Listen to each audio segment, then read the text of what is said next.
va partir l'an prochain, qui a déjà bien aidé les précédents, mais qui n'était jamais parti, parce qu'il y a aussi plein de gens qui font des choses en France, ou en Belgique, ou en Suisse, mais qui ne partent pas forcément. Certains qui ne sont jamais partis en Grisette depuis des années. Et il y en a aussi qui font le sale coup de partir séparément et qui nous rejoignent sur place. Natalia qui est jamais montée dans un des fourgons et qui nous rejoint sur place, comme certains le savent, puisqu'ils l'ont vu dans L'amour et la révolution. Ouais. J'ai oublié quelqu'un ici, non voilà. Puis après, ici, il y a plein de gens qui font d'autres choses tout aussi et même beaucoup plus importantes. Les navires de sauvetage, tout ça. Plein de façons de s'entraider par-delà les frontières. Bon, j'espère que ça vous a intéressé. Super film, très émouvant. Bah oui. Et bon, évidemment... Puis la chanson aussi. Pas le louper. Il n'a pas aimé la chanson. Oui, non, mais elle me sort par les yeux, mais même avant. Ah ouais. Non mais... Ce film, c'est une tonalité, c'est la tonalité de la réalisatrice, c'est comme ça qu'elle a vécu ce voyage. Alors, ça lui ressemble à elle. Ah non, mais c'est juste... témoigner, ça lui ressemble effectivement beaucoup. Tu connais Héloïse? Ouais. alors, C'est super touchant de voir ce film. Ah oui, c'est touchant. Pour avoir été quelques jours avant le départ du convoi, des gens sont passés dans la Roya. Ils nous ont dit qu'ils allaient se retrouver avec Sarkia donc quelques temps après. On les a croisés ensuite par hasard, parce que nous on était en Grèce pour du tourisme. Et bon, tourisme particulier, donc on était quand même avec Sarkia. On a croisé, la première personne qu'on a croisée, c'est Héloïse en train de filmer. Et ouais, c'est super émouvant. Il y avait Dada qui était venu aussi, le fameux Dada. Pardon? Il y avait le fameux Dada qui était venu, Adrien qui était venu sur la Roya. Très bien. Bravo. alors, pour ma part, un immense bravo. Le film était vraiment... C'est clair du coup, si tu veux vraiment filmer. C'est cette lumière, c'est ça? Ouais, bah... C'est pas ça là?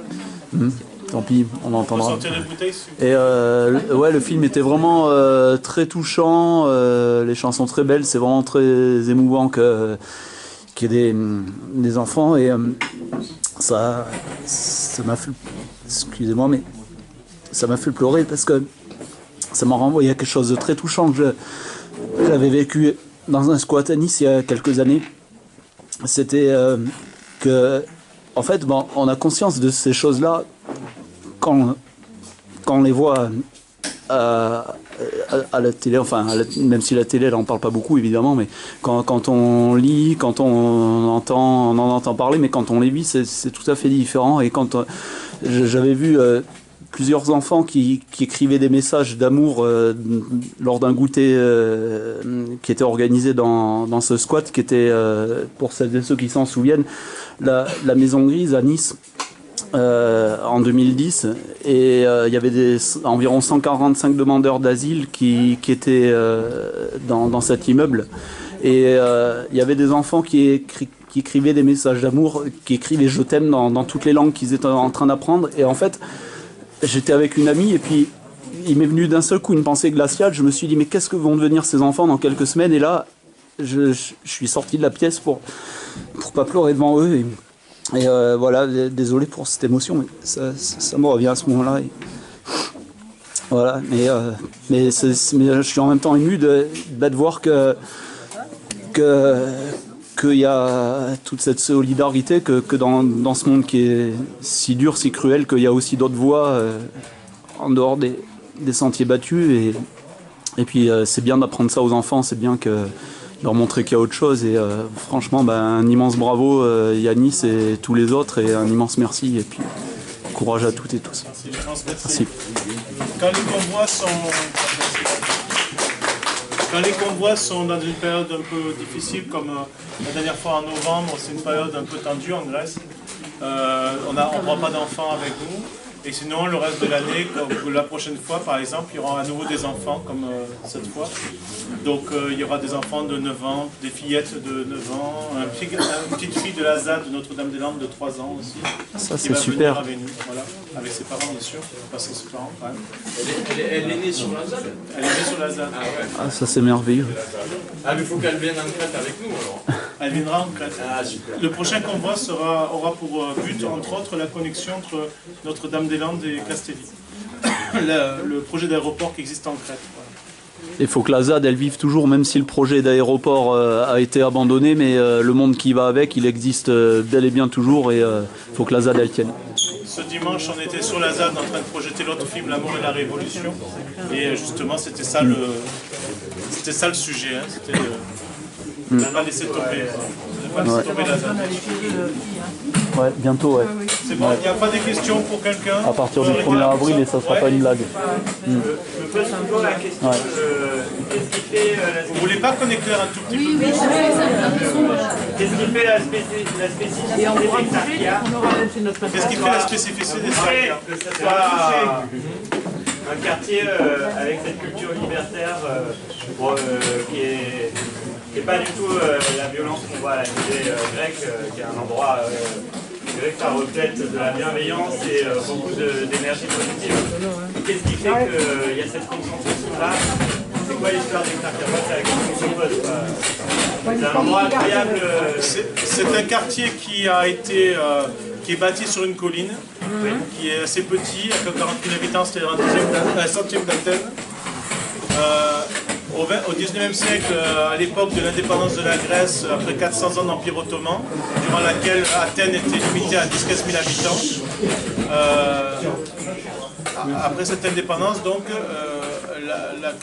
la colline d'Exarchia, qui s'appelle la colline de Stéléphie, a servi de carrière à la reconstruction du centre d'Athènes pour agrandir à nouveau cette grande ville qui était un peu limitée à cause de sa dimension symbolique sous l'Empire ottoman, évidemment, on peut comprendre. Hein, elle était limitée à peu près à 10 fois moins d'habitants que dans l'Antiquité.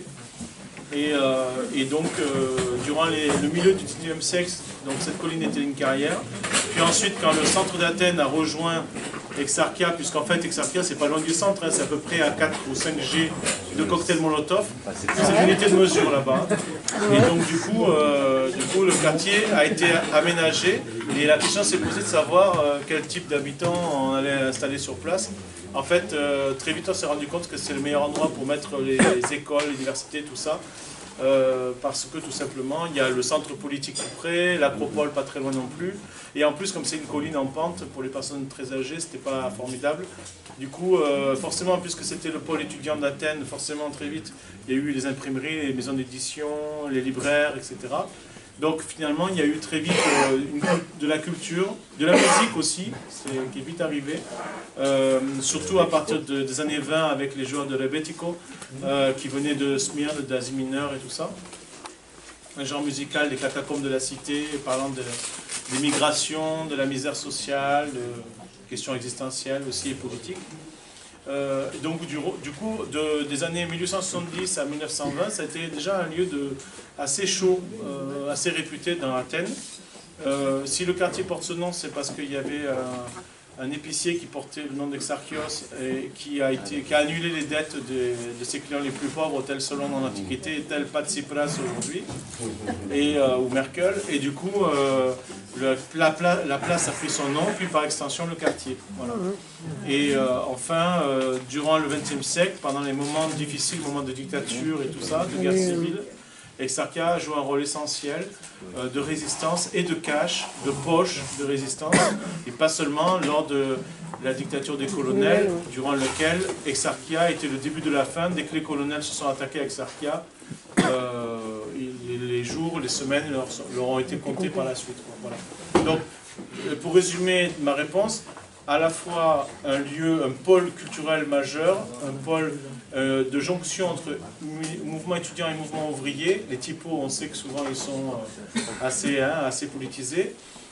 Ensuite, un lieu d'expérience de lutte, c'est-à-dire qu'en fait ça se travaille, la résistance, la solidarité, ça crée des liens, ça crée des réseaux, ça crée aussi de la conscience politique, ça nous permet de voir aussi qu'il y a plein d'alternatives contrairement à ce qu'on nous raconte. Et donc finalement, avec le temps, ce quartier était prédisposé lors de ce qu'on a appelé la crise grecque en 2008-2010, jusqu'à maintenant, à être le cœur de la résistance, parce que d'abord et avant tout, le cœur de l'autogestion pour par exemple faire face aux 30% de Grecs abandonnés par le système de sécurité sociale et bien sûr les migrants. Et donc du coup, c'est dans ce quartier qu'on aide le plus les migrants en Grèce. Par rapport à toute la Grèce, c'est une concentration gigantesque de lieux ouverts pour cela. Et deuxièmement, dispensaires médicaux autogérés, initiatives en tout genre, lieux d'expérimentation, voilà. Après, c'est pas la panacée Exarchia, et c'est pas non plus une zone de rupture avec le reste de la Grèce. Il y a du capitalisme à Exarchia, il y a du vieux monde, mais il y a aussi du nouveau monde, du berceau d'un autre monde peut-être qui émerge. Donc il y a la superposition des deux, et ça fait quelque chose d'assez intéressant en Europe. Pour avoir beaucoup voyagé, je n'ai vu nulle part quelque chose comme Exarchia. Même Christiania, même Sants à Barcelone, c'est pas pareil. En plus, Sants est partagé par les questions identitaires, régionalistes ou anarchistes, on va dire, globalement, parce qu'en fait, il y a les deux courants. Voilà, et en fait, c'est vraiment très différent. Exarchia, cette question ne se pose pas du tout, évidemment. Donc il y a moins de clivage pour ces raisons-là. Après, c'est pas tout bleu, tout blanc, tout flamme. Hein. Merci Yanis, ouais. Merci beaucoup. Même merci du fond du cœur. Et il y a beaucoup de pression. De pression sur le quartier. Dans le film L'amour et la révolution qu'on vous a présenté hier soir à Antibes, pour ceux qui sont venus, on mettra sur internet en gratuit dans un mois à peu près, en version longue qui plus est. On vous dit que ce quartier d'Exarchia est actuellement menacé par deux choses, par le gouvernement de gauche actuellement, en fait de gauche, je ne sais pas si on est encore de gauche. ouais, comme Hollande, quoi. Qu'est-ce que la gauche, grande question. Donc ce gouvernement pratique actuellement une tentative de gentrification contre le quartier, avec un objectif d'installer une station de métro complètement inutile, ou encore de faire monter par différents aspects le prix des loyers, la valeur des logements. En fait. C'est comme ça qu'on a échangé des populations dans des villes. Clairement du capitalisme. Par exemple, après la Commune de Paris, tout ça au début du XXe siècle, on a déplacé la population de Paris de façon à ne plus voir se reproduire cet événement politique majeur. Et c'est ce qui s'est passé aussi ailleurs. Voilà, bien sûr.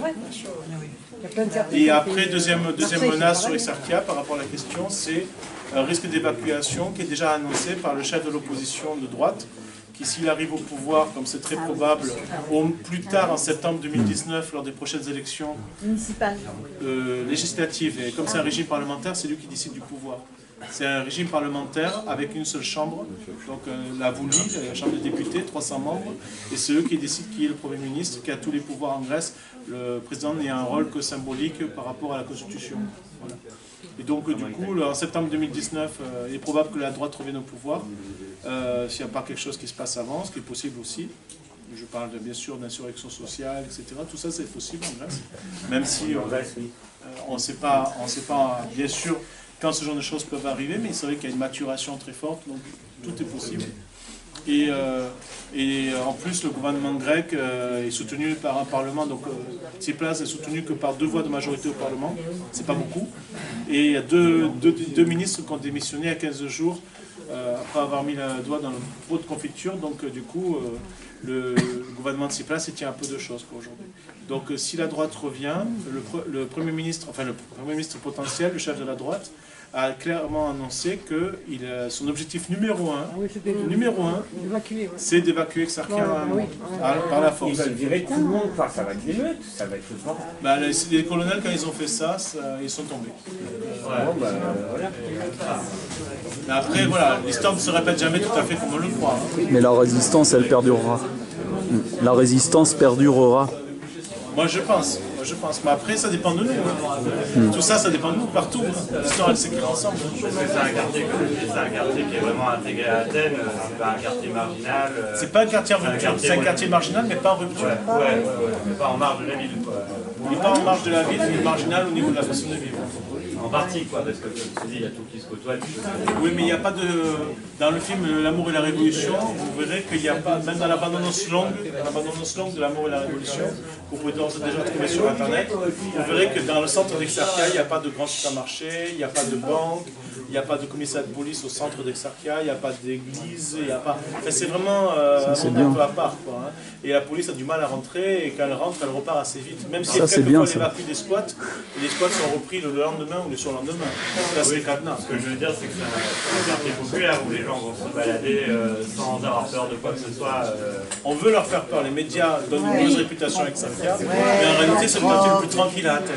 Ouais, j'étais avec des amis manger un soir à Exarchia, alors qu'il y avait un un affrontement, je sais pas si c'est quotidien, mais ça a l'air d'être quasi quotidien entre... C'était un vendredi ou un samedi peut-être. Oui, voilà. Les habitants du Il y a des jeunes qui font leurs entraînements, leurs formations, donc c'est souvent le vendredi ou le samedi. Il y a des belles images, mais c'est vrai que la police ne rentre pas, quoi, mais ça a empêché personne de demander à manger au resto. Les gens ils mangent même avec les gaz lacrymogènes. Il y a des super restos. En terrasse et bistrot. Ah bah ça fait du poivre dans le repas, mais Ouais, bon, mais c'est les un gaz sont peu... un peu loin, mais tu les sens et tu vois que les gens ils ont l'habitude. Ah ouais, T'entends c'est des dingue ça. toucans, tout ça, etc. Ça gueule, des chandelutes et tout ça. Les gens qui mangent en discutant et toi, là, cette semaine, Ah ouais, ils sont habitués. ah, C'est assez purée, particulier, c'est dingue ça, ça. c'est chouette. Par contre, si vous allez un jour avec Sarkhan, n'y allez pas en plein été, en plein cagnard, parce que le mouvement social en Grèce, il fonctionne moins en été, en raison tout simplement de l'activité touristique qui fait que ça donne un peu de boulot aux jeunes en particulier, qui sont quand même le cœur du mouvement social. C'est des petits boulots qui permettent de survivre toute l'année, ou même dans l'agriculture, qui fonctionne plutôt au printemps et en été. Donc du coup, n'attendez pas avec Sarkhan trouver grand-chose durant cette période-là. De même que l'activité du quartier commence plutôt en fin de journée, en fin d'après-midi, après la sieste, comme on dit. Et avant la sieste, laissez tomber, les gens sont soit dans d'autres boulots, soit... Au rythme d'un pays chaud. C'est pas un zoo, quoi. Enfin, on n'est pas là pour faire du tourisme des meutes. Enfin, je trouve ça un peu bizarre. Non, mais c'est des centres sociaux, c'est des endroits où tu peux rentrer. Non mais tu peux y aller pour y participer. Voilà. Si tu veux pas être touriste, tu y vas pour participer. Moi, je ne suis pas un guide touristique et je suis encore moins un parachuté. Tu sais, moi, je suis membre du mouvement social en Grèce. Les lieux que vous avez vus à l'écran, je suis en lien avec eux depuis le début. Je suis membre des assemblées. Voilà. Et du coup, dans ce contexte-là, moi, ce que je fais, c'est surtout de créer des connexions entre les mouvements sociaux. C'est ça qui me préoccupe le plus. Je pense que le plus gros problème parmi nous, dans nos luttes, c'est les frontières, c'est le fait qu'on soit cloisonnés dans des luttes locales. Et non seulement l'union fait la force, mais en plus, c'est aussi l'information, de savoir qu'il se passe des choses ailleurs, etc. Et de savoir comment on arrive plus ou moins à s'organiser les uns ou les autres face. Et en plus, repérer la façon dont le pouvoir procède de la même façon en concertation. Ça, c'est intéressant aussi. Bien sûr, bien sûr. C'était juste que... On n'y va pas que pour se jeter, il faut faire autre chose. Voilà, c'est ça ce que je voulais dire. Tu sais pourquoi j'ai dit ça, mais c'est pas du tout par rapport à ça, à toi. C'est qu'il y a des gens qui après vont avec Sarkia qui me disent « Oh mais moi je suis allé au mois d'août pendant mes congés, parce que j'avais que les mois d'août, et je comprends la personne. J'y suis allé entre 9h et 11h, je suis resté 2 heures, hein. C'est rien passé, hein. C'est rien passé Yanis. C'est quoi cette histoire? Oui, voilà, ça m'arrive, bien sûr. C'est cette vision-là, moi, Non, mais c'est la Grèce en été. C'est pas la même Grèce. C'est normal. c'est comme aller en centre de l'arbre en été, il n'y a rien parce que les gens sont chez eux.